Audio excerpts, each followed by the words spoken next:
নমস্কার বন্ধুরা, আশা করি তোমরা সবাই খুব ভালো আছো। আমি তনুশ্রী, আমিও খুব ভালো আছি।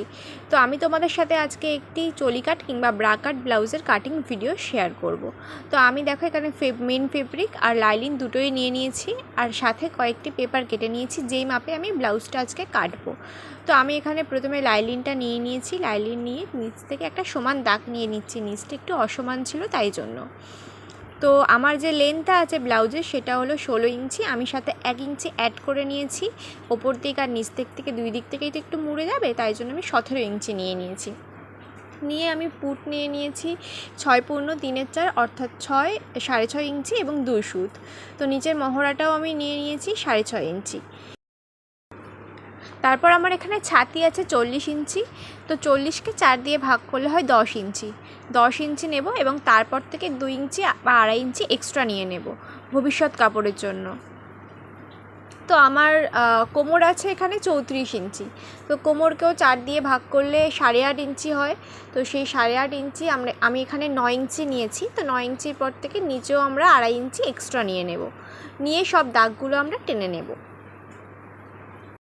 তো সব পয়েন্টের দাগগুলো আমাদের জোড়া হয়ে গেলে আমরা বগলের শেপটা দেব। তো প্রথমে ডট ডট ডট ডট দিয়ে নিয়ে তারপর সেই ডটগুলোকে একসাথে জুড়ে দেব। এবার পিঠের লেন্থের যে কতটা আমরা কাটা করব সেই মাপটা নেব। তো আমি নিচ থেকে ওই 5.5 কিংবা 6 ইঞ্চি মতো রেখেছি, যে পিঠটা আমাদের কতটা থাকবে নিচটা। তো তারপর ওপর থেকে আমরা 2.5 ইঞ্চি আর 2 সুত মানে 2/3 ইঞ্চি আমরা ওপর থেকে নিয়েছি, আর নিচ থেকে আমরা 3 ইঞ্চি 2 সুত মানে 3/1 ইঞ্চি নিয়েছি। তো নিয়ে সেটাকে স্কোয়ার করে কেটে নিয়ে তারপরে গোল করে নেব। খুব সুন্দরভাবে আমি গোল করে দাগটা দিয়ে নিয়েছি। ওপরটা একটু সরু মতো হবে আর নিচটা একটু চওড়া হবে, এই গোলটা খুব সুন্দর দেখতে লাগে। তো তারপর আমি টেকিনের মাপটা নিয়ে নিয়েছি। টেকিনের মাপটা নিতে গেলে ছাতি যেটা আছে মানে 40, সেই 40কে আমরা 12 দিয়ে ভাগ করব। 12 দিয়ে ভাগ করে যেটা বেরোবে সেই টেকিনের মাপটা আমরা এখানে নিয়েছি। তো তারপর ব্লাউজের মাপ অনুযায়ী যে দাগগুলো আমরা দিয়েছিলাম সেই দাগ অনুযায়ী সুন্দরভাবে কেটে নেব। কেটে নেওয়া হয়ে গেলে সামনের দিকে যে পার্টগুলো আমি পেপারে আগে কেটে নিয়েছিলাম সেইগুলো একে একে বসিয়ে সুন্দর করে কেটে নেব। এভাবে পেপারে আগে কেটে নিলে না ফিটিংসটা খুব সুন্দর হয়, কোনো দিক দিয়ে ছোট হয় না বা কোনো দিক দিয়ে বড় হয় না। হ্যাঁ, কিন্তু এটা খেয়াল রাখতে হবে যে আমরা বডিতে যতটা সমান এক্সট্রা নিয়েছিলাম সেই এক্সট্রাটা আমাদের কিন্তু এল পট্টিতে আর এস পট্টিতে মনে করে নিতে হবে, না হলে কিন্তু পিছনের বডি অনুযায়ী সামনের দিকের বডি অনেকটাই ছোট হয়ে যাবে। ঠিক আছে? আমার যেখানে যেখানে এক্সট্রা নেওয়া প্রয়োজন সেখানে সেখানে এক্সট্রা নিয়ে খুব সুন্দর করে ফর্মা অনুযায়ী আমি দাগে দাগ মিলিয়ে খুব সুন্দরভাবে এখানে দাগ দিয়ে নিয়েছি। তো তারপর কেটে নেব।